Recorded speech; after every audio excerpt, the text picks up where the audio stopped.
Stonehenge, the Cotswolds, Bath, the White Cliffs of Dover, Stratford upon Avon, Oxford, Canterbury.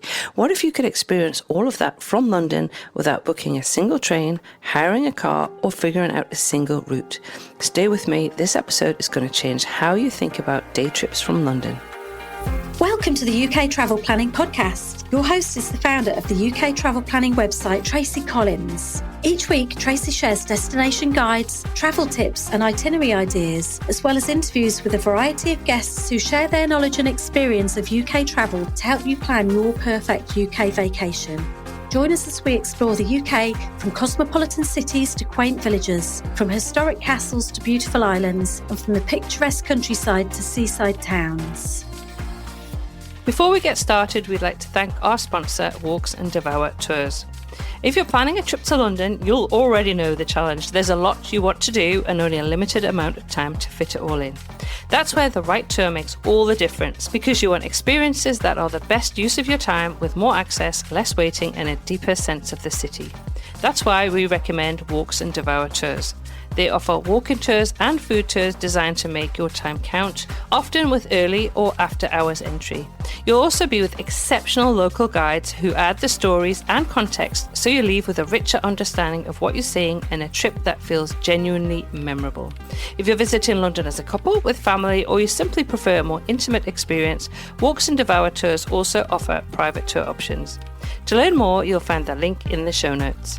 Now let's get into this week's episode. Hi everybody and welcome to this week's edition of the UK Travel Planner Podcast. I'm your host, Tracy Collins. Now, this week we're going to be talking about something that I encourage all of you to do if you are going to be visiting London, and that is to take a day trip out of the city. Now, I know logistically it can feel a bit overwhelming. You're not sure about taking the train. You want to start planning. There's quite a few places that you want to go and visit. You've got on your list and you're thinking, how am I going to do all of this? How am I going to go and visit these places? So, this week I have invited two lovely guests on the show from the English Bus. I'm going to be chatting in a minute to Chris Horsey, who owns the English Bus. And also I'm going to be talking with Lucy, who was, I'm very happy to say and very lucky to have had the lovely Lucy as our tour guide for two of the recent trips that I've just taken with the English Bus out of London. I'm going to talk about what those trips were and where we went in this episode. So Lucy is great to come on and chat all about those tours that I took. And also Chris is going to talk to you a little bit about the company and about the logistics and what you can do with English Bus, the tours that they offer. Now, as you know, with us at UK Travel Planning, we work with the best companies. We want you to have the best experience when you're in London and in the UK. And so I'm very, very excited today to be able to chat once again with Chris, actually, because Chris was on episode 109. So it's a little bit 90 episodes ago. Can you believe it? So it's fantastic to welcome Chris back onto the show. So we're going to have a quick chat with Chris, and then we're going to talk through some of the tours with Lucy. And then Chris will be back on the end just to chat a little bit more about the logistics if you wish to book a tour with the English Bus. But without further ado, let's welcome Chris onto the podcast again. Okay, Chris, it's great to have you back on the episode. And in the introduction that I've done before actually we jumped online to chat, I did mention the fact that you were on episode 109, which is bizarrely, this is episode 199. So that's 90 episodes ago. So Wow. It's far too long in between episodes since you've been on, Chris. Wow. But if anybody hasn't listened to episode 109, I know we've got a lot of fans out there who've listened to every episode multiple times. But if you're new to the podcast and you haven't met Chris before, Chris, would you like to introduce yourself Sure. And chat a little bit about the English Bus? Absolutely. Well, first of all, thank you very much for having me back, Tracy. What an absolute honour.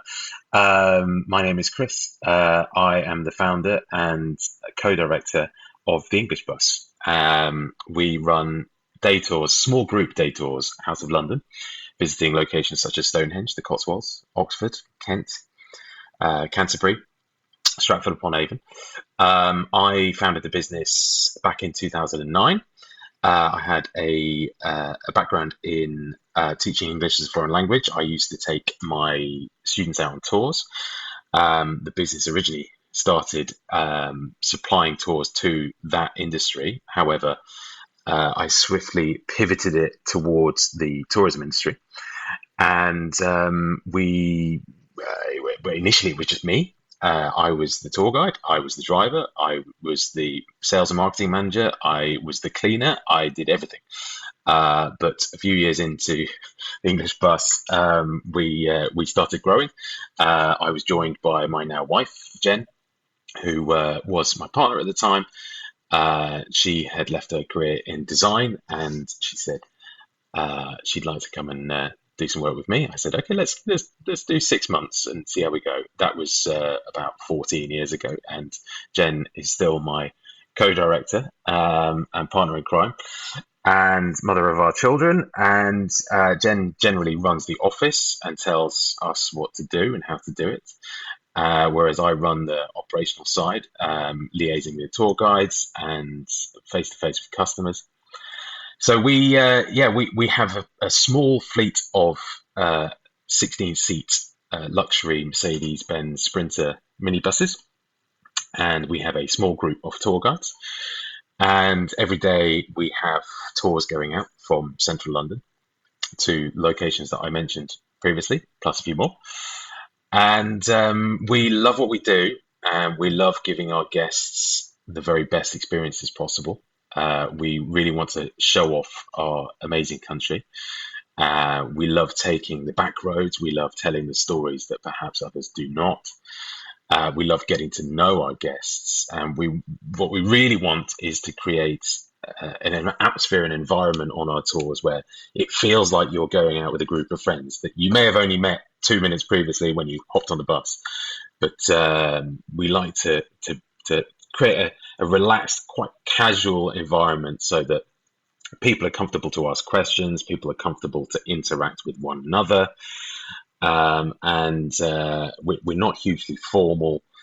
We want to have fun. We want to make tours fun, enjoyable, informative, and we want to show the best of our country in the best way possible. And I have to say, Chris, I think that you guys do an amazing job at what you do. And I've been very lucky to have been out on 3 of your tours, 2 very recently. So Lucy, one of your tour guides, is coming on in a second to kind of go through some of the tours that I did, which was brilliant. We absolutely, I went with a friend of mine, and she loved it as well. We had an absolutely wonderful time.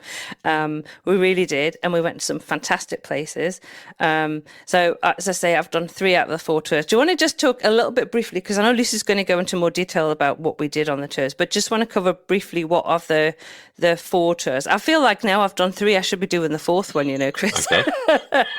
But talk about what your 4 tours are briefly. Certainly. So we're best known for our Stonehenge tours, and our Stonehenge tours make up the vast majority actually of all the tours that we deliver.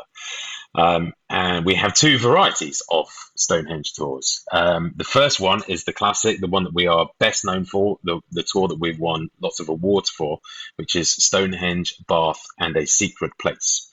The other Stonehenge tour that we do is very, very similar. In fact, it runs to the same itinerary as that tour.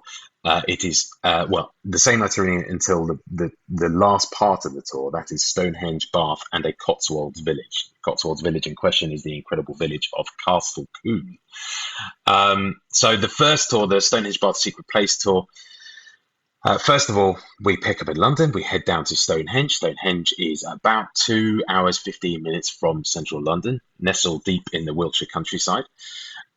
We take a slightly scenic route to Stonehenge to show our guests some sights before we get to Stonehenge, to help them understand the fact that Stonehenge is actually part of a huge prehistoric landscape, and it's not just one site stood on its own. From Stonehenge, where we will have spent an hour and 45 minutes or thereabouts, we head over to Bath through some very beautiful countryside across the Salisbury Plain. It's about an hour to Bath. When we're in Bath, we have about 2 hours, 15 minutes on the ground, including an optional walking tour that our guides deliver that tends to last 20, 30 minutes. We pick people up, pick our guests up in the afternoon. We then take people on a little driving tour. We go up to the beautiful Royal Crescent, the most famous street in Bath, possibly the most famous street in England, outside of London. And then we head back towards London. So in the case of the Secret Place tour, we're very lucky in England. Let me explain. We're very lucky because we've got so much beautiful countryside. But a lot of our visitors, they've heard about the big name places. They're not sure. They don't know about, the places down the back roads. And the premise is that it would be such a shame to drive from Bath all the way back to London, essentially from one side of the country all the way to the other, without showing off some of the amazing views and scenery in between Bath and London. So our guides have essentially free reign to choose a site of their choice, perhaps depending on the weather, perhaps depending on the group and the group's interests, a site to stop at on the route back to London, which is what we refer to as our secret place. And we have a few different secret places to choose from. And for anyone sounding or feeling rather skeptical, I don't blame you. Who are these people and why are they taking me somewhere that I don't even know where we're going or might not have ever heard of? But we've been doing this for many, many years, and we know our guests and we know what they like, and we guarantee that whichever secret place we visit, our guests will love wherever we go. And indeed, Tracy, you have been on that tour, and you were taken to the secret place that you went to. I'm not saying I will not. Please. No, I will not reveal. Don't worry, Chris. I will not reveal. Okay, but yes, I've done that tour and done the secret place, and I was delighted with where we went. Good. Delighted. Good. So yeah. So that and then post the secret place, we go back to London. The other Stonehenge tour that we do, as I mentioned, it visits a Cotswolds village. So in place of the secret place, we go actually to a beautiful Cotswolds village called Castle Combe, which is often voted the most beautiful village in England, certainly the most beautiful village in the Cotswolds. I'll leave that for your listeners to decide, but it is absolutely spectacular, and it's like a fairy tale village.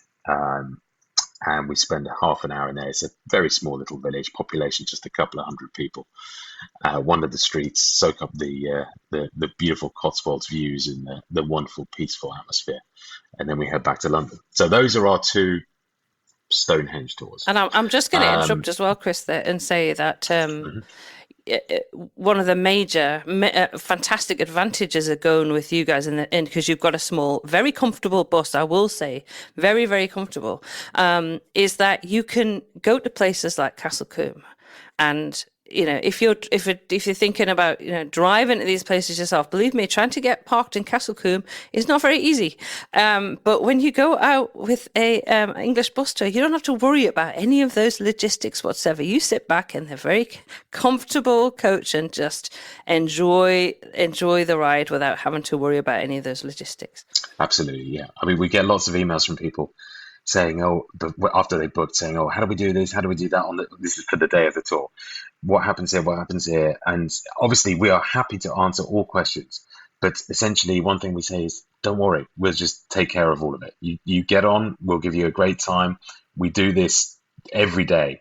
This is my life's work. This is what we're passionate about. You don't need to worry. We've seen it all, and we know how to make our guest stays as good as possible and as easy as possible and simple and as enjoyable as possible. Take all that stress away, giving recommendations to do once they're on the ground, or showing them where the toilets are, simple stuff. So we like to take the stress out of travel and make sure people can just focus on the sites that we visit. Absolutely. And I say that experience of yourself and your guides having done that is just say it's the small questions about things that you need to know when you arrive in a place. For example, where's the best pub? Very where important. are the toilets, that sort of thing. But those, it's that, where should I go and eat? That sort of, your guides know that information. So, and they share that. So, when you arrive in a place, it's like, okay, I have these options, which makes things amazing. So those are your two kind of Stonehenge tours. Yeah. And tell me about your other two. Sure. So two other tours. One is to the Cotswolds again, but different parts of the Cotswolds, Oxford and Stratford. So that's the Cotswolds, Oxford and Stratford in one day. Stratford being Stratford upon Avon. And the other tour takes us down southeast of London, down to Kent, the Garden of England, as they call it, the beautiful county of Kent, where we visit the beautiful city of Canterbury, where Christianity began in Britain. Dover, specifically the White Cliffs of Dover, and also the amazing Dover Castle, one of Britain's greatest castles. And on the way out down to Kent, we make a quick stop in Greenwich. We also head into the Kent countryside, and we visit an amazing little village nestled in the Kent countryside called Chilham, little medieval village with an old village square, lovely country pub, big country house, lovely Kentish tea room as well. It does a great cream tea, scone, clotted cream, strawberry jam, yum yum. Very nice. So the Cotswolds, Stratford and Oxford, and Kent, those are our other two tours. And those are the two that I've just recently been on. So I'm going to be chatting in a little bit with Lucy. Now, at the end of the podcast, I'm going to get you back on, Chris, and you're going to share a little bit about, how to choose a tour, because obviously a lot of people are kind of thinking, oh, I want to go here, I want to go there, I want to go. So we can have a chat about kind of, can people fit in two of the tours? What do you recommend? So we'll talk about that, and we'll talk a little bit about logistics. We'll also share, because we have an exclusive discount from you guys. We have a discount of, do you want me to say discount, Chris? Because I can take that out if you want.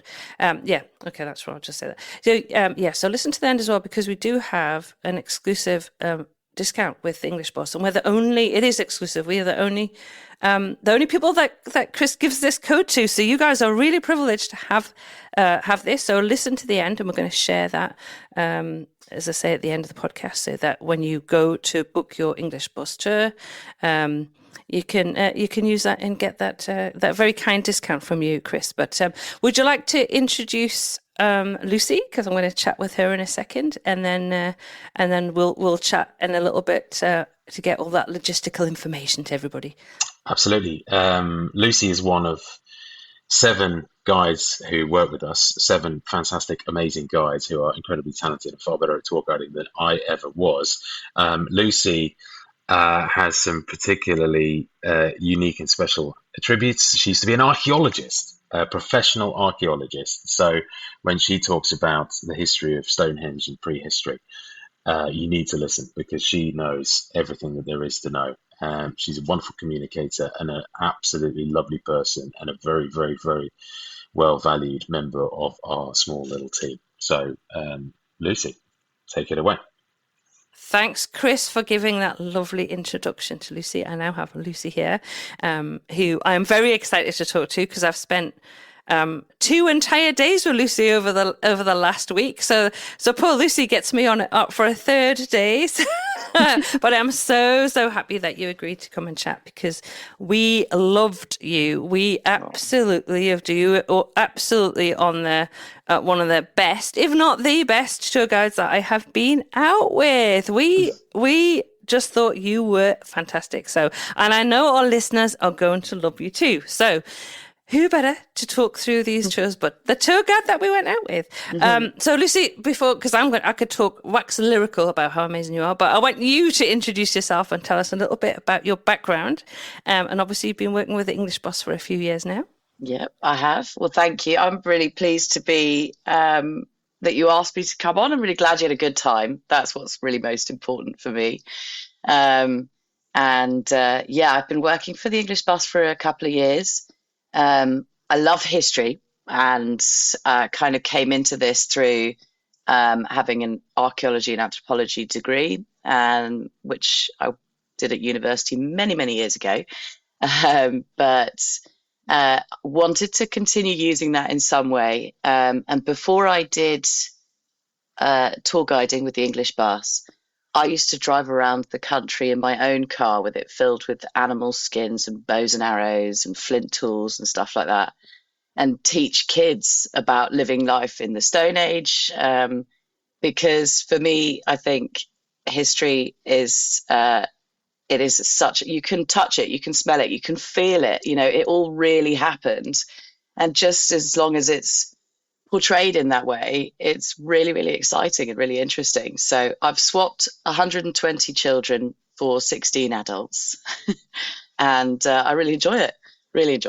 Oh, brilliant. Well, that honesty comes across, and your storytelling is amazing, and obviously sharing of your knowledge. And I know actually, I'm just going to kind of anecdotally mention, but on the last trip I did with you, you mentioned I'm not going to get you to share this story because this is a story that people will have to go on the English bus, and if they're with you, that you can share about the fact that you used to work for a company that kind of looked for unexploded World War II bombs, which was amazing, absolutely amazing. I think everybody on the bus was absolutely enthralled when you were telling this story.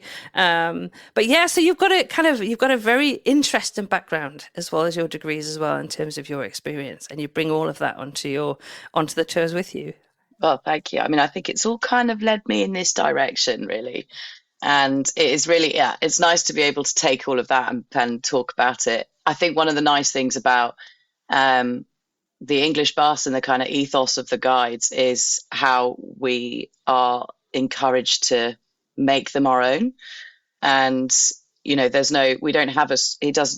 not provided with a script per se. It's you choose what you think. Chris sort of trusts us to make our own, add our own little bits to it. And I've had a few exciting jobs, and this one takes all the good bits of what I like about doing work, and kind of at the moment is a really good job for me. Puts it all into one. So let's talk about some of the tours. So I have done previously, and we'll talk about that last. I have done the Stonehenge, Bath, and a secret place. Obviously, we will not discuss the secret place because it's a secret. But I haven't done that tour with you. I have been out with English Bus, but you weren't my tour guide. But we'll talk a little bit briefly at the end on that one. But the first one I did with you was the Kent Villages, Dover and Canterbury tour, which was very interesting for me because it's a long time, since I've seen the White Cliffs of Dover, and I'd never actually been to Dover Castle, so that was incredibly interesting. But also just driving through the Kent countryside was just beautiful. I'm from Northumberland. I'm from the opposite part of the country. So it's not a part of the country that I drive through very often. So that was also a treat. So talk us a little bit about how you set the scene for that day. Because obviously we got picked up beside the London Eye. And then off we went. So talk us a little bit about the day and what's special for that day for you. Okay, yeah. So the day is, once you get picked up, we head southeast out of London. And what I really like about the Kent tour is that it follows there is a storyline in the Kent tour. Where you're traveling out of London, you are following these routes, these ancient, thousands of years old routes out into Kent on either pilgrimage or trade routes. And I think setting the scene, it really helps then to be kind of on that, literally physically on the way out, just like the Romans did, the Celts did, the Anglo-Saxons, the Normans going after that. I think something we often describe the Kent itself as a county as is like the petri dish of English history, in that anyone who's anyone has been involved in Kent. All the big game changers of English history, a lot of it has taken place in Kent. Even the Old Kent Road, which cheapest spot on the Monopoly board, which we drive down, that had Charles I fleeing along it in the English Civil War, and then, Charles II coming back up it triumphantly at the end. So I think the way out of London, it's an interesting part of the city that most people don't get to see because it isn't really on the tourist track, but it marries up so nicely with the rest of the things that we do over the day. And then we come off the main road and we go into the Kentish countryside.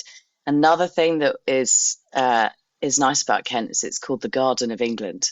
So it's really important that we can come off that main road and be able to break up the day on our way to the beach by just trundling along the English countryside and seeing what it is about Kent that makes it different, how the history and the things that people have been using the land for centuries has shaped the way it looks, how the buildings look. And I really like how paced the Kent tour is.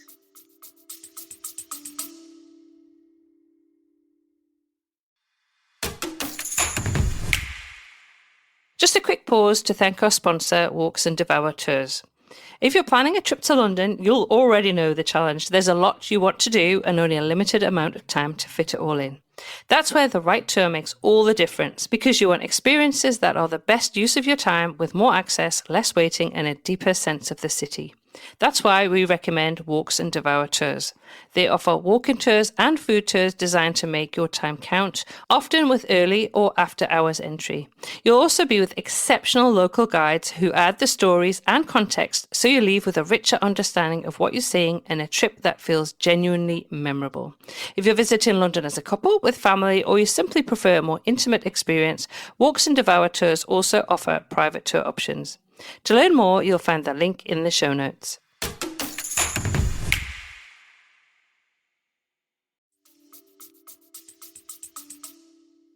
Yeah, it's nice because we had a short stop as we were leaving London, which was really useful because we could have a stock up on coffee and tea and have a short rest break. But then the first Kent village that we stopped at, I had never been there, so it was lovely. And also just the reception from the guy, and I've forgotten his name, that runs the tea room. Alex. Barry. Actually, now you've brought Alex's name, I should actually mention, because not only did we have Lucy on the tour, but we had Alex, who was training to be a tour guide. So hi, Alex, you're also fantastic. So I loved that. But yes, we went into the tea room and ordered a little, I actually had a cheese gone, which was lovely, delicious to take away as well. So that was really nice, and had a lovely little walk around the village. But even just the getting there, because the blossoms out at the minute, and it was just seeing how much the Garden of England, it really is. You could see everything that was growing, and it was amazing. So there's going to be the cherries. I was like, I wish I was here for cherry season, because they're my favourite. So that was really good, and having a nice stroll around before we headed down to see the White Cliffs, which were, I think everybody was very excited to see the White Cliffs because they are so famous. And what made it really special for me is the fact that you played Vera Lynn as we were driving down. I thought that was fantastic. That's such a lovely touch. Yeah. It's made people cry before on the bus. Yeah, definitely. Because I think for me, again, it's so much about there being some personal connection to these tours that you go on, that each person feeling in some way connected to it. And for many people, will have a connection to World War II, and it is a huge part of Kent. I mean, the country, of course, and country's history, but Kent itself being really important base for the military in World War II. And that's, again, you'd learn about it on the tour, but that's what a lot of the White Cliffs mean to Brits, and where it started.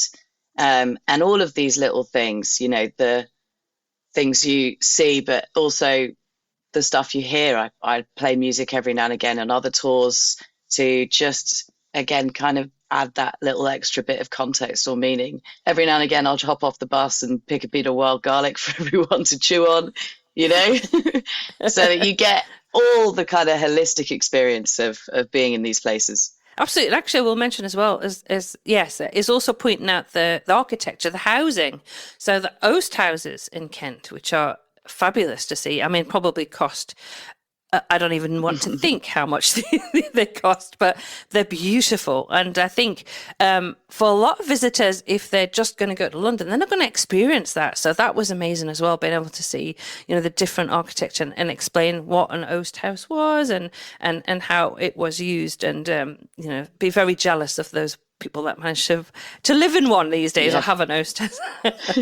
Yeah, they are really nice. And I would imagine probably quite valuable properties. So I'm quite jealous of them too. But I think that's what it is about these sort of day trips. And I'm sure maybe Chris had said something similar, is that when you are in London, it is so easy to leave London and come back at the end of the day and fit so much in, because it's a small country and, there's a lot of places you can get to. And I think it's a really important thing to do when you are traveling to England. You've got to stay in London. There's so much to do. And you could spend weeks in London and still feel like you haven't done everything.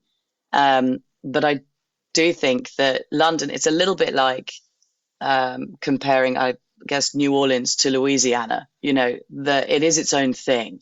It is its own beast.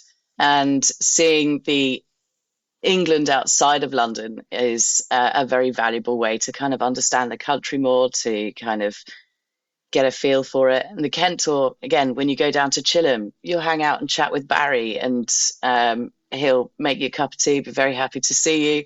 It's nice to get a feel of, England outside of London, and English people outside of London, locals and that kind of thing. Oh, absolutely, absolutely. And that's what I always say to people: if you're going to be in London, great, because everybody goes to London, but do get out of London. Yeah. Do go and visit some of these amazing places, because you have that opportunity. And, really, it's like I say, it's staying in the city is fantastic. There's a lot to do in London, but if you truly want to have a rounded experience, you need to get out of the capital and go and see a bit more.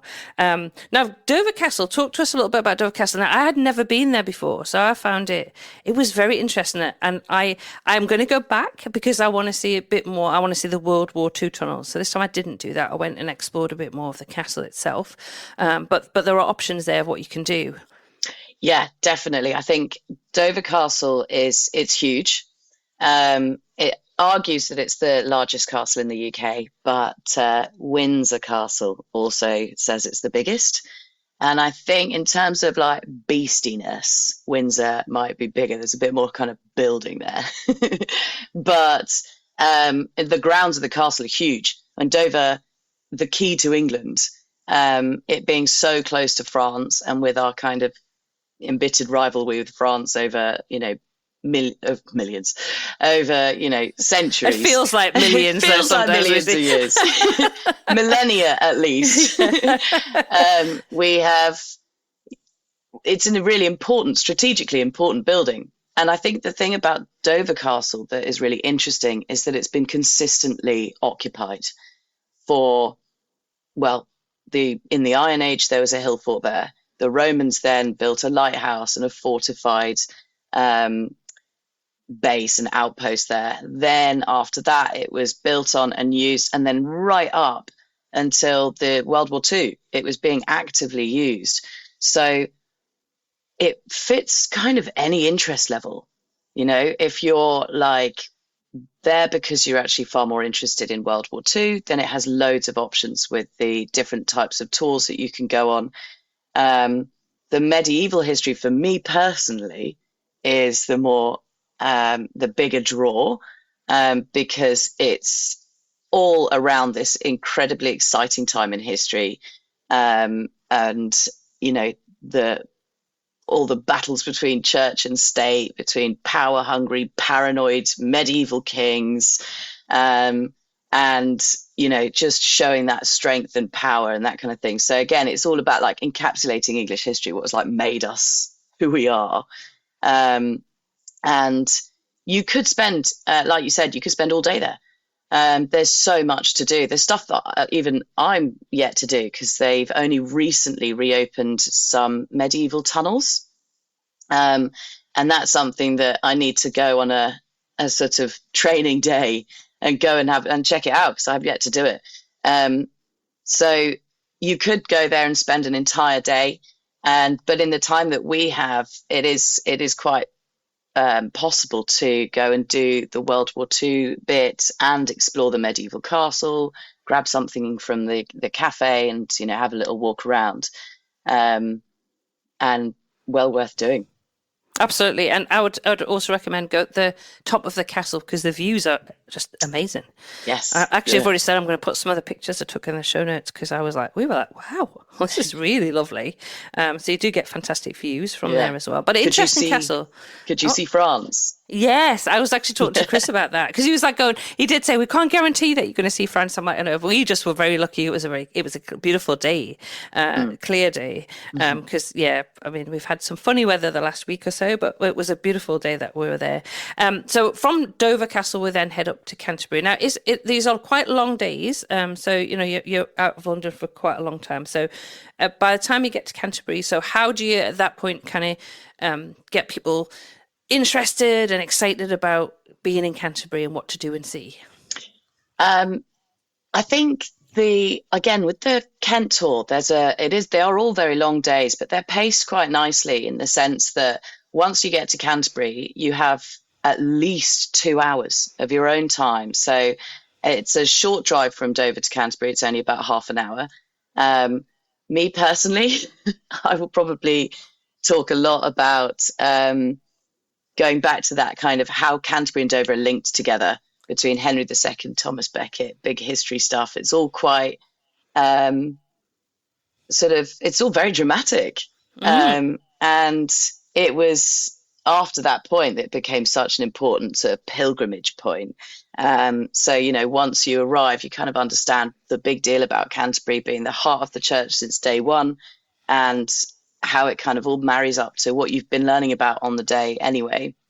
And then once you're there, you've got time to kind of charge up and sit down and feel as if you've got time to actually sit down and have something to eat, just slow it down, charge up a little bit.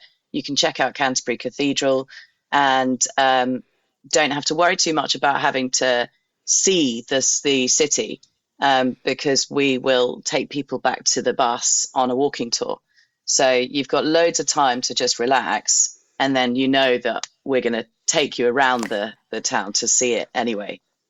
Yeah, take us around, show us the important things, and explain about the history, because Canterbury is absolutely fascinating city to visit, and you've got time, as I say, to go into the cathedral, and then time to do the walk and tour and discover a bit more of.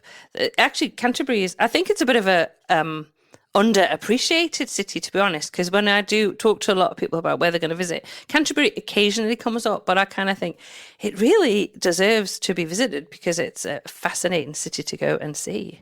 Yeah, definitely. And there's some really beautiful bits of it as well, because it's got canals, and because it has this sort of church being this sort of stronghold of the church for so long, there are some really lovely little priories, little gardens that would have, or priories, friaries, whatever you call them, but where monks would relax or grow vegetables and grow plants that have been opened up into little parks.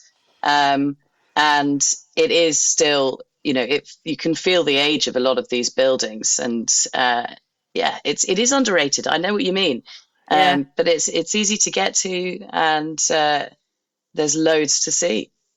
And it's a perfect end to the day on that tour before heading back into London. So that was the first tour that I did it. And the next one I did, we had a day off, and then we went out together on last Sunday, actually, and we did the Stratford, Cotswolds villages and Oxford tour. So talk us about that. So again, that was a pickup at the London Eye, but that one also you do the pickup as well at Victoria for that one, don't you? Before we head out. Yeah. We'll do two pickup points for that one because of the route that we take. So the London Eye as usual, and then we swing round to Victoria to collect the rest of our guests.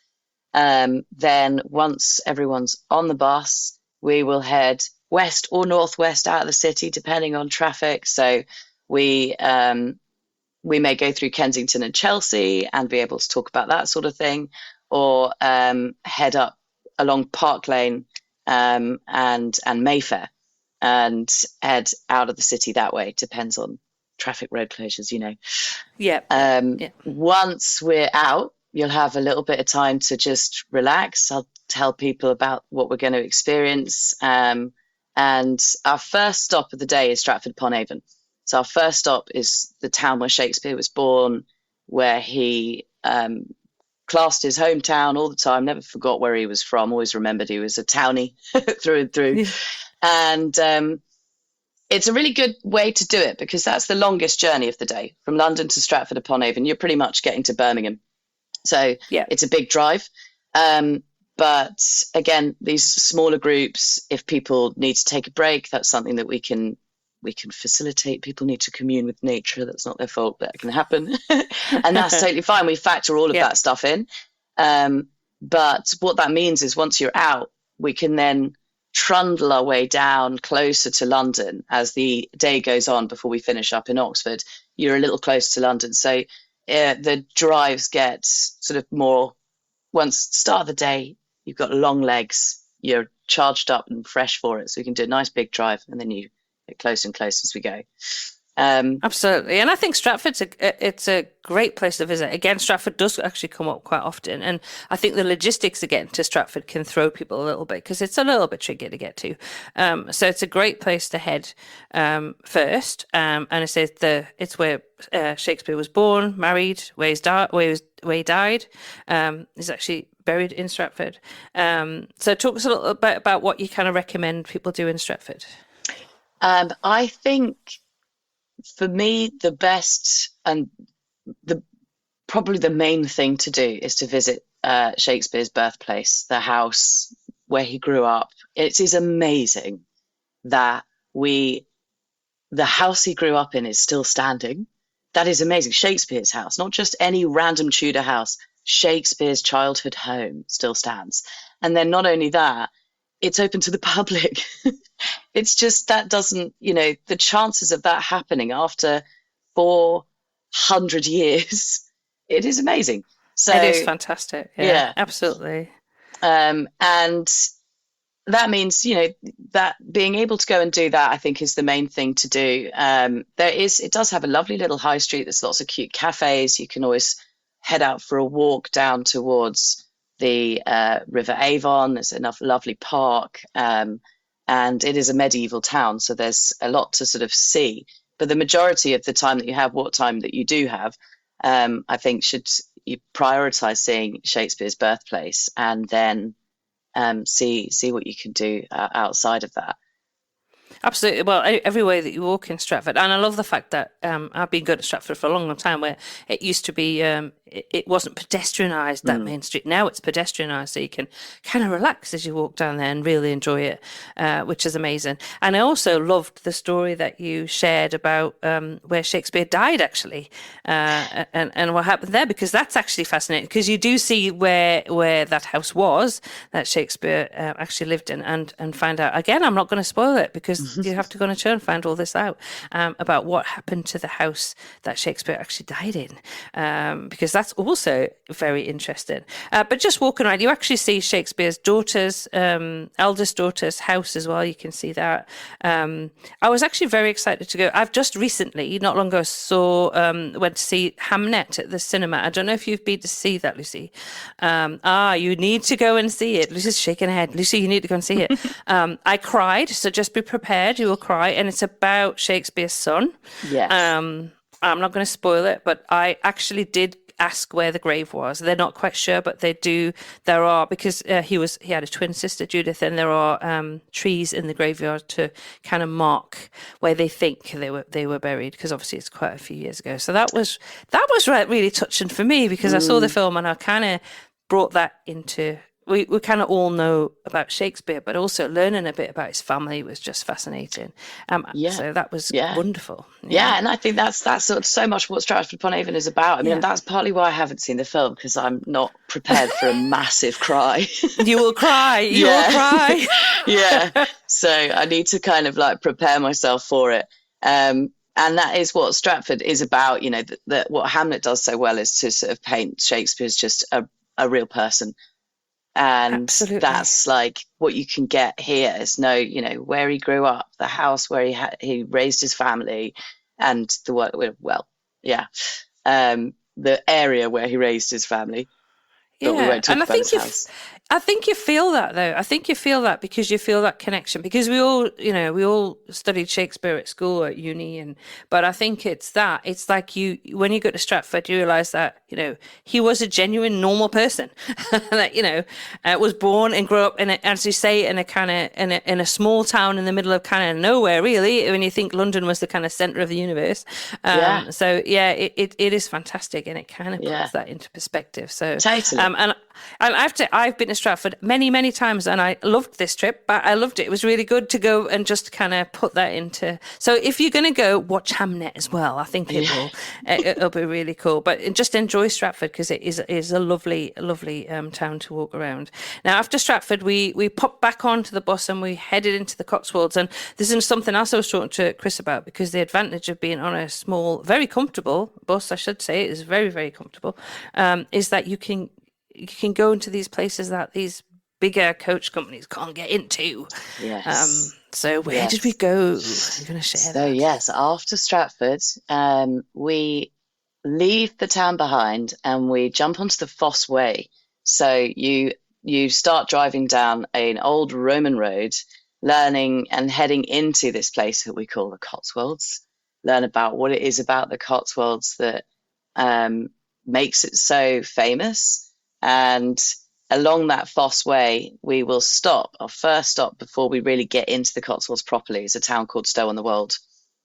Stow-on-the-Wold means town on the hill. It's the highest point in the Cotswolds, and it is an archetypal Cotswolds town with this sort of yellow limestone buildings, these old slate stone roofs, and a beautiful church that has a Tolkien Lord of the Rings link. Yes, everybody has to have the photo taken at that particular place. Yes, definitely. So that's the kind of main landmark to see. But the town itself is really sweet. There's lots of little tea rooms, some antique stores, and you have at least half an hour to just explore it. And then once we are back on the bus, that's when we really get into the thicket of the Cotswolds, if you will, because we will leave that main road. We'll leave the Fosse Way, and we can take this little bus down some tight country lanes, and on our route to a village called Bybury, we drive through a handful of Cotswolds villages, so that guests can kind of understand that there is this distinctive look and feel of the Cotswolds. There is an aesthetic that is highly valued and also heavily protected. And it's not just one town that, you should visit that looks like this. It's the whole place. And that's what this drive really does. It kind of shows that what it is about the Cotswolds that's so recognizable, but also it feels like you're stepping back in time. It feels like you're going back to a completely different era, going over these little stone bridges where you might as well be a pack horse with a horse and cart. And it's at times it feels sort of fairy tale. It's revoltingly quaint, is what I like to say sometimes. Beautiful. Really it is beautiful. The Cotswolds are beautiful. And actually, I'm just thinking back just to both the tours that we did, that was the reactions to quite a lot of the visitors on the bus who could not believe that the road we were driving down was a two-way road. Yeah. Yeah, that's it, exactly. That's why the coaches haven't got a hope in hell of going down them. Yeah, because they are all designed for horse and cart. They're never designed for the cars. But our little minibus, I say that, size wins on those roads. So when you've got an oncoming one, if they're smaller, they'll have to get out of my way.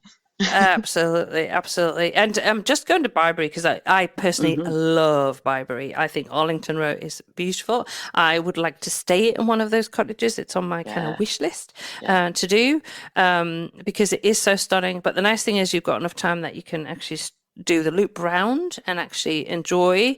I had bought an ice cream on the way back, which I had time to enjoy, sit on the wall and look at the beautiful, just look at the houses and just beautiful Bybury. It's a small village, and it's actually somewhere that you will very much struggle to park in if you are trying to do this on yourself, because Bybury, the last time I actually was in the Cotswolds with a friend who was staying in the Cotswolds, and I said she hadn't been to Bybury. We need to go to Bybury this Sunday morning. We could not get parked. I think we drove up about 4 times and she gave up in the end. So that's the beauty. You get dropped off and you guys go, and then you come back and pick us up at and it is very much policed, the parking in Bybury for sure. So it is just the easiest way to just go and really soak up the beautiful Cotswolds and that particular village as well. Yeah, that's it. You can just sit back and let me do all the dealing with the traffic and parking people. And it's a really nice way to sort of finish it off, that little trip in the Cotswolds, starting at Stow-on-the-Wold and getting out and having a walk around, then dropping off in Bybury at the end to go for a lovely little walk. I mean, I swear, even the river flows more slowly. Oh, it's all beautiful. just, And there's a cute little gift shop there and a cafe as well. And there's the lovely man with the ice cream. Yes, So yeah, absolutely. Must see, absolutely beautiful mm, place to visit, mm, and also just appreciating the fact that we did do that kind of back roads and seeing some of those tiny little villages that you wouldn't necessarily discover or see or know anything about. And actually, what yeah. I did learn from you, which I did not know, is that thatched cottages isn't something that is kind of something you would associate normally with the Cotswolds. And in my head, I had that, so I was like, I did not realize that it was stone roofs. So that Yeah, was really interesting. that's it, exactly. And it's like it's all to do with the fact that the Cotswolds had a lot of money from the wool trade. So when you are now driving through it, you see that every single village has these stone roofs. So, everywhere was wealthy enough to have a roof made of stone. And anyone you see that's got a thatch is probably a more modern thing where they've been like, oh, wouldn't it be nice Yes. if we had a Yeah. thatched roof? And I think that's Bibury and Stowe on the Wold, both Stowe being a town and Bibury being quite well known, means that it can be, like you said about parking, can be quite Yeah. busy. Yeah. And so that little drive that we do kind of shows a little side of that sort of serenity, because there's very few people. I think the whole time you drive down there, you might see one or two people out and about, and the rest Yeah. is just horses and sheep and ducks and swans. Yes, we got held up by a horse, didn't we? A couple of horses. Yeah, we did. Which was lovely. And again, it's that lovely countryside feel. Again, it's a place that if I ever win the lottery, I would love to live, because the Cotswolds are another very expensive area of the UK to live in. But the Cotswolds are incredibly popular. So it's a great way if you're staying in London and you want to go and experience a bit of the Cotswolds. Definitely. To go and do this. Yeah, especially as a Yeah. break from London. Because London's Yes, so intense absolutely. and there's so much to do. And the whole point of the Cotswolds is do less. Yes. It's all about, just sit down and just enjoy the birdsong, the quiet spaces, and these, houses that are just so full of history. Absolutely beautiful. And then from there we headed to Oxford, which is another lovely city, and high on people's wish lists of places to go and visit. Now there's a lot to do and see in Oxford, so how do you kind of tackle that? Yeah, so Oxford, just like in the Kent tour, when we get to Oxford, you've got a good couple of hours of time. So, a nice long stint there. But because there's so much to do, it can feel like it goes really quickly. And what you can do is join me, one of the other guides, for a walking tour. So Oxford is a working city. It does have this ancient university in it, but it is also a city in its own right with, more than just students and more than just a university campus. So the centre of the city can feel busy. There's a lot of people there. And the university part of it, though, it almost instantly gets quieter. So joining me on a walking tour, I can take you from this slap bang in the middle of the city, then heading into this much quieter part of the uni, and being able to actually learn, why the university looks the way it is, why it works differently to other universities as well, what it is about how Oxford, the educational offer that Oxford has, that has been built out of something they started when it was Benedictine monks nearly 1,000 years ago, that makes it such a high standard today. And what we like to do is when we do the walking tour, I'll always keep my eye out for an open door. And if there is one, because it's a working uni, so you can't just walk straight into a college and have a little walk around. You can't walk straight into the Bodleian Library. All of these places are working places for people to study. So sometimes, though, they will open the doors so that people can actually have a look inside the main entrance kind of quad of the university colleges. And I'll always keep my eye out. And if I see one, I will beeline for it so people can get a look inside. So yeah, joining me for a tour, you can actually know where you're going and see these big, beautiful university buildings. I think actually those walking tours that did the one in Canterbury and then one in Oxford, which is the kind of the last stop on those tours for the day. That's a perfect way to end it, because it's a great way to have that time to learn about the city, and then you walk back, and then you walk back to the bus, and then that's it. So it's a great way to kind of end. And again, you don't have to worry when you're there about trying to find everything, because you're going to go and you're going to talk through the history and show all of the main places that are worth going to. Yeah, and in Oxford, we'll always aim to finish our walking tours with at least an hour of your own time after that. And, you know, by this point, it's could be around sort of 5:30, and, you know, people feeling maybe a little bit weary. You've seen a big chunk of Oxford University. You've kind of really got to see and get a good idea of the university that you've mainly come here to experience. And you can head off to one of the handful of old historic pubs in Oxford. Sit down, rest your feet, grab a bite to eat. There is even one on the opposite side of the road from where I pick you up. So yeah, I was actually going to mention that one, Lucy, because that's why I went with Terry, who came with me on the tour, and I can't remember the name of it. You'll know. The Chequers Pub. The Chequers Pub. I'd highly recommend that. We went in. We didn't have. Unfortunately, the Sunday roast by that point was finished. Hey, I did warn. Yes, and that's what happens. Actually, I'm going to do a whole podcast about Sunday roast, because good. It's like, because I say, like, you really need to book it, because it's one of those things. If they run out the later on in the afternoon, because it's kind of more lunchtime thing rather than a later on in the day thing. But it was wonderful. A really cool atmosphere in that pub. It's an old pub. There was the sport on at one part, and then we just sat and had a drink, and I think we had some chips or something at that point, just to keep the energy levels up. But it would have great day. And I did see other people from the tour who'd also joined us in that pub, which was amazing, because again, just having the experience of, you know, you're in Oxford and you're one of those fantastic pubs. There's a lot of history around there, not in the university, but also an integral part of British culture is to go to the pub.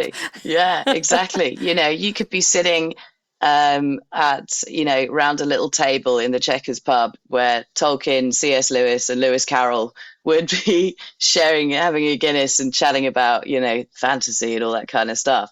It is, and would have been for centuries, somewhere where scholars of all kinds would have, you know, chilled out, and you can really feel it in the Chequers. It's a beautiful historic pub. Yeah, no, we loved that. We thoroughly enjoyed that. Yeah, and it's right next to the pickup point, so you can roll out of the pub and I'll be there waiting for you to take you home. And that's what we did. We went to the pub, and then we went straight onto the bus. That was brilliant, and then back into London, which was great. So another absolutely fantastic day. Now, the third tour I've done with English Bus, but not with you as the tour guide. I did it actually a year ago, well over a year ago, in the end of January, and that was the Stonehenge Bath, and I did the secret place, but of course we will not be divulging what that is. Lips are sealed. But you also do that tour as well.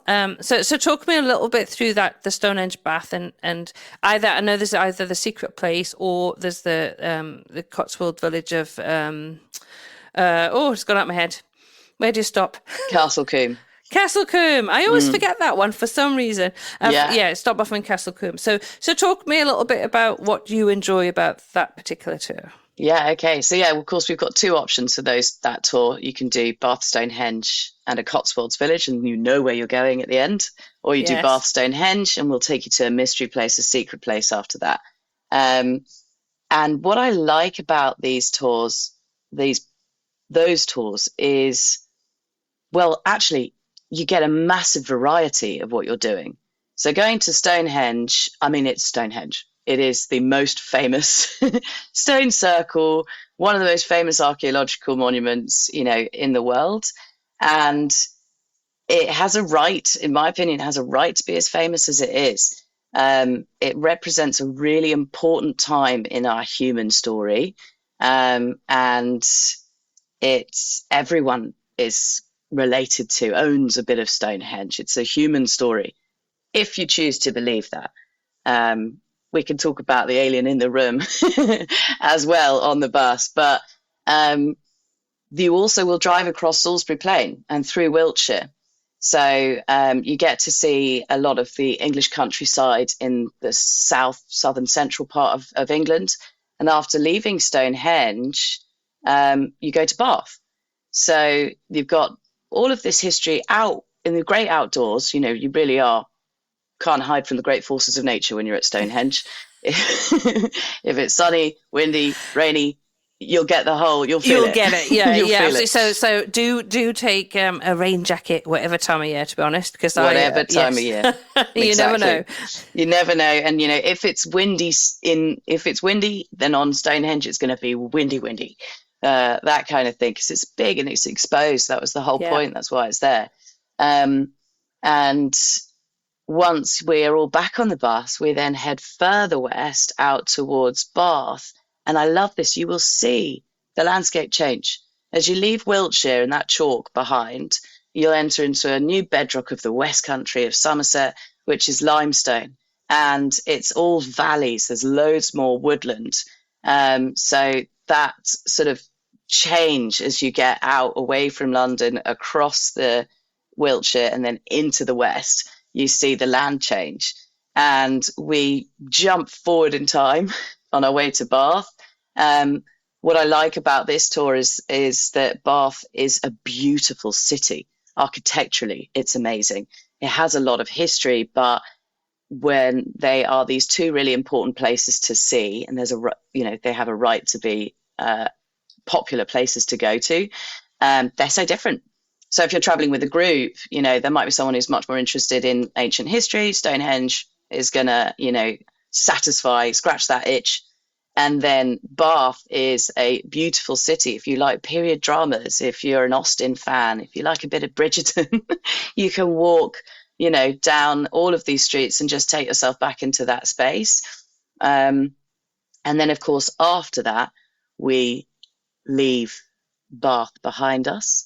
And we get to see, you know, with the Cotswolds village, you'll get that extra kind of village feel. But I can't say what we do after that for the secret place.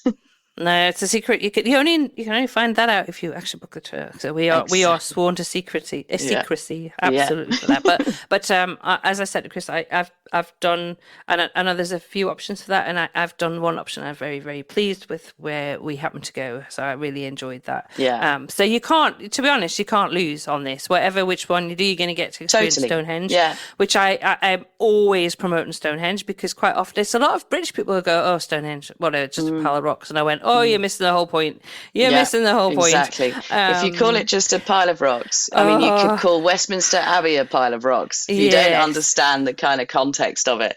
And that's the other thing I like about the Secret Place tour as well, is because we do have, like you said, you went to one of them. We have a handful of options. So I love the fact that it's personal. It's about the people on my bus and what I think they would most enjoy. So, you know, I get to know them. I gauge the energy of the group. I'll decide from the conversations that we've had, from the hints that I've dropped, which one I think that they would most enjoy. So I love being able to have that kind of agency. Fascinating. That's brilliant. And that's really good that you can, as you say, you've got that choice when it comes to that secret place, which one you're going to go to. Oh, okay. Well, maybe I need to do that tour again. Maybe I'll go to that other secret place. I think so. That would be really cool. But I have to say, Lucy, it's an absolute joy talking to you. It really is. Honestly, you were amazing. You and Alex. Alex was going to be fantastic as well. So another hello to Alex. You were amazing. But just a really fabulous couple of day tours out.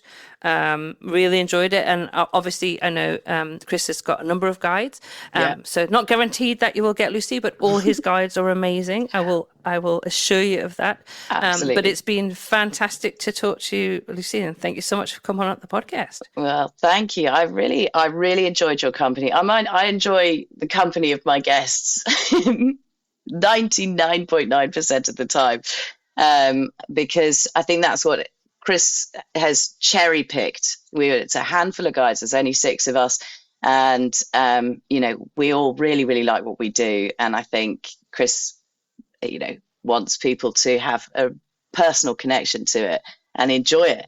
And I will be very excited to be taking. I hope you get on a tour with me to Stonehenge, and I'll find out which secret place you went to, and I can maybe see what we could do.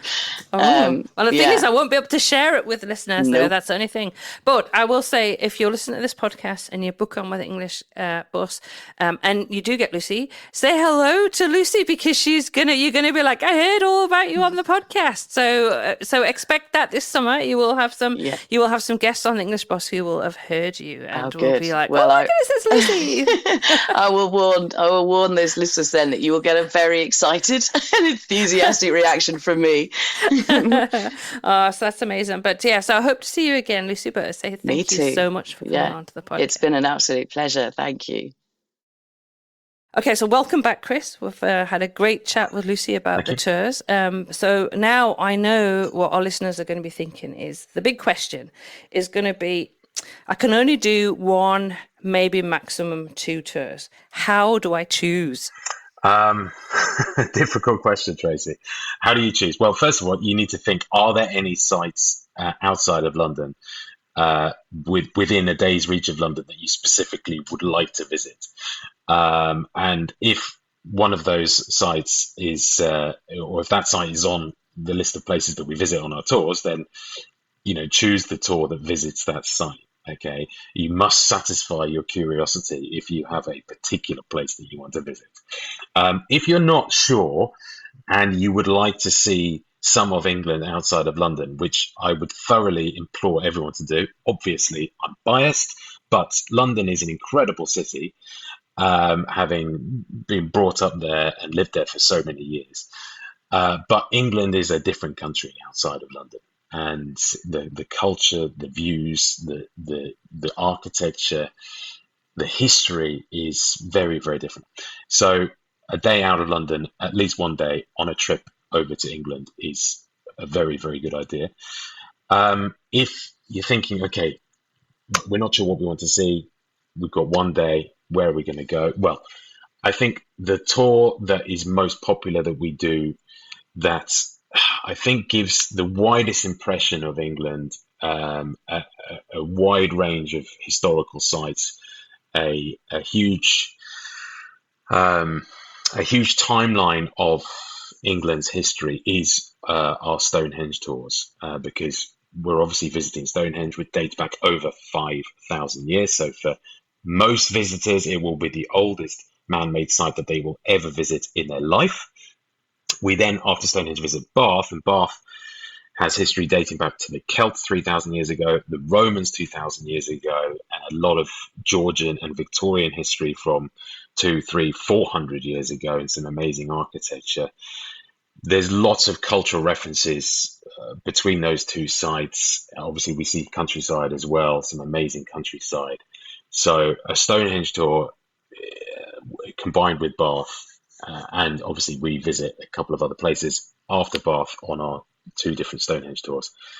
I think that for those who aren't sure, that gets the best feedback. Absolutely. So that's what I would recommend if you're going to choose one. I agree. I think that is a great one, because we get asked a lot about Stonehenge, and I know Bath is also very popular. But if I'm going to recommend this, if you've booked that and you're going, yep, I want to do that, but I really want to do a second one, the place that we get asked about so often are the White Cliffs of Dover, and you offer that, Chris. Yes, we do. The White Cliffs of Dover are amazing, spectacular, historically evocative, particularly from World War II. We visit the White Cliffs. The White Cliffs is a tricky one, because really, and this is what we say to all our guests, and it's important for your listeners to understand, the best view of the White Cliffs that you will ever get is from the sea, is on a boat or on a ship or on a ferry. Sadly, our vehicles are not amphibious as much as I would like them to be. So we can't, nobody can, without going out on a boat, which we can't do logistically, it's just not feasible. And sometimes the weather, you wouldn't want to go out on a boat. So we spent when we were designing the itinerary of this tour about 8-9 years ago, we spent days. I personally spent days around the Dover area trying to find where to find the best views of the White Cliffs. different tour companies visit different parts of the cliffs. Anyway, we found the place with the very best views. I found the place with my own eyes, and I saw it, and I know, and that is down underneath the cliffs at a place called St Margaret's Bay. And so that gets the best view. You can stand right underneath the cliffs, and you can see long line of white chalk cliffs stretching far beyond the foreground. And you So can see and you can see France in the distance on a clear day, which I did the other day, which is on a clear day. We yes. can't I know, we can't guarantee it, a clear day. I mean, sometimes, but France is only 19, 20 miles from that spot. Sometimes we get down there, you can't see France. 5 minutes later, you look over the sea, and then there is France. And then if you look at your telephone, the clock might have changed, the time might have changed on your phone, because often your phone switches over to a French network. So that always surprises people, and they get text messages saying "Welcome to France," and they're like, "What? I didn't think we were going to France on this tour." So White Cliffs of Dover is amazing, and of course that's just under Dover Castle, and Dover Castle, not particularly well known with international travellers. And to be honest, before we just started designing this itinerary, I had never been to Dover Castle. But when I went to Dover Castle, I discovered a spectacular castle on an amazing site, and two, a castle that offers so much. There's so much history at Dover Castle. The Romans had a base there. Much of the castle is medieval, so built 600, 700, 800, 900 years ago. But the castle was used right up until the end of World War II, and there's a lot of World War II history intertwined with Dover Castle. So if you're interested in history, Dover Castle you will absolutely love it. If you're not a huge history fan, it offers so much. It's so spectacular. It's very impressive. The views are amazing. Actually, I will put some photos of the views that I took the other day, because the views are spectacular, I have to say. I mean, it's the first time that I'd been to Dover Castle as well, so I thoroughly enjoyed that.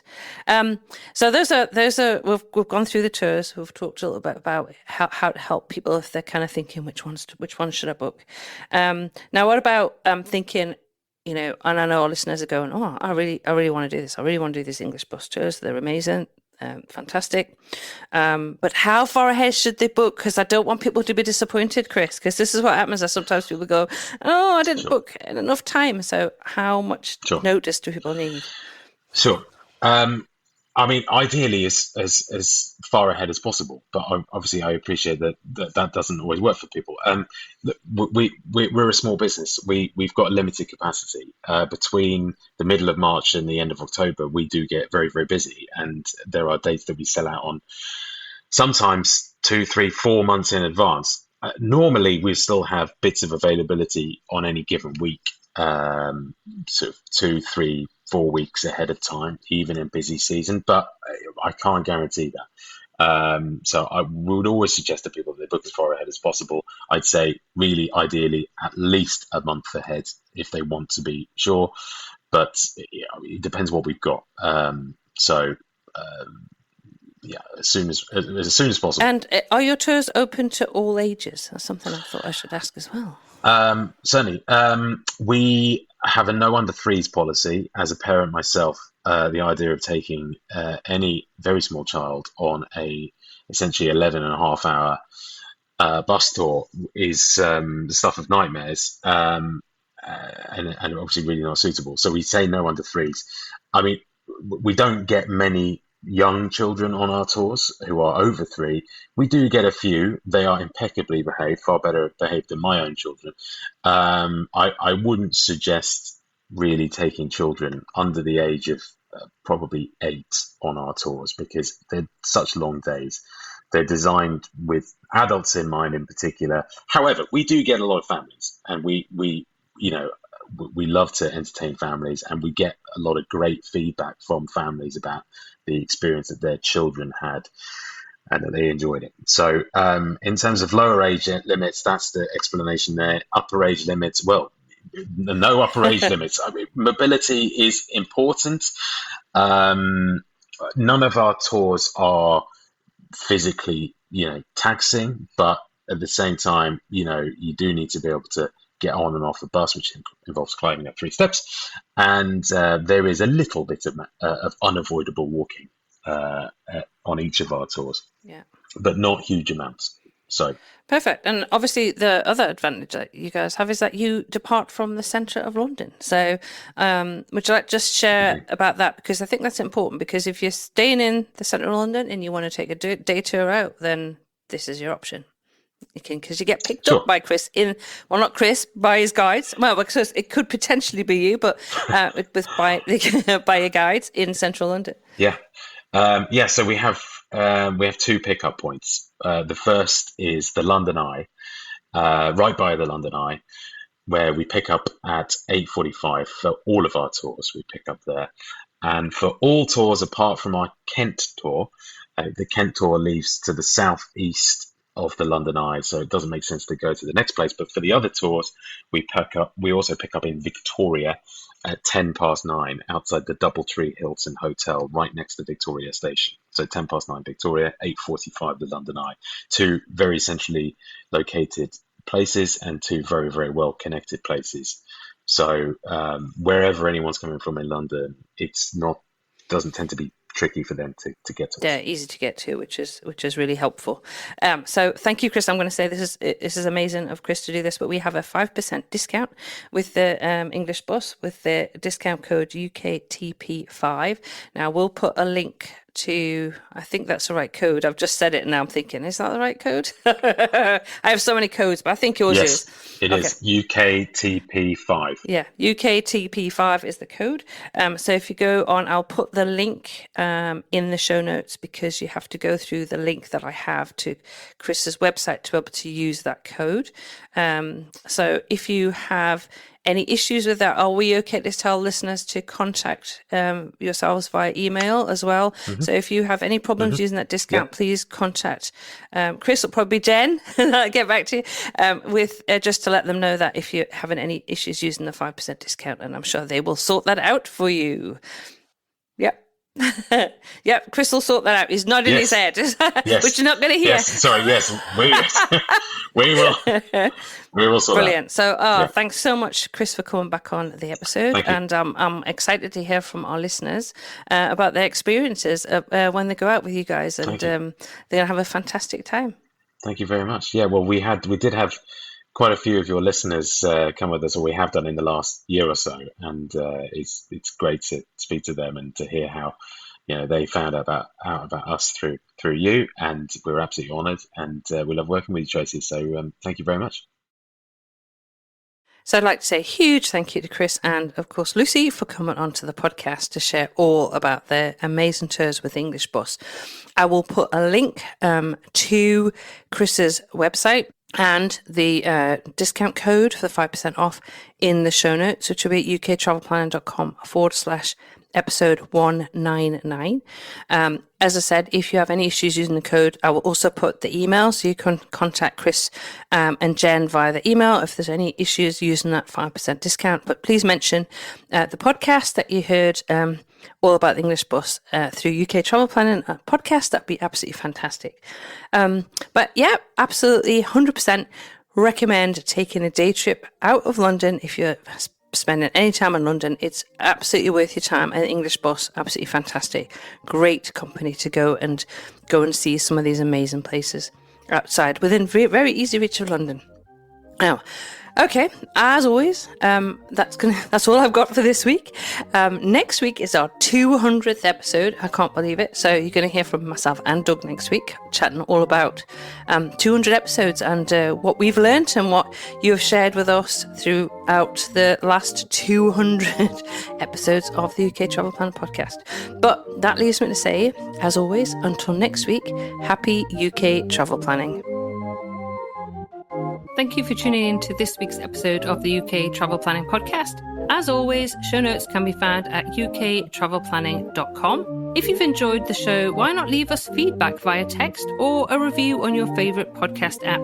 We love to hear from you, and you never know, you may receive a shout out in a future episode. But as always, that just leaves me to say, until next week, happy UK travel planning.